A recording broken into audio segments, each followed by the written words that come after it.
In this video, I'm going to show you how you can import a Shopify theme directly from Github. So if you find the video helpful, don't forget to subscribe and like it.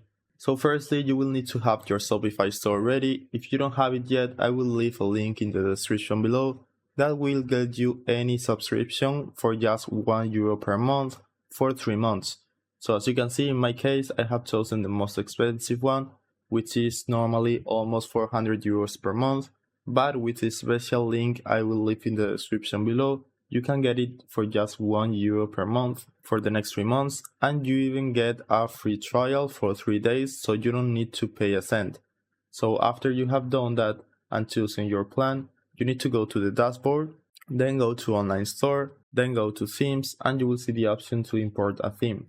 So right here we have the option to connect from GitHub. So if we click right there, you will need to log into your GitHub account, then click your account, and this will give Shopify access to do the GitHub integration. You will need to log into your GitHub account as well. So basically you just need to log into your GitHub account, and this way it will link your GitHub account to Shopify, and it will give Shopify access to your repositories so you can import the themes directly from GitHub.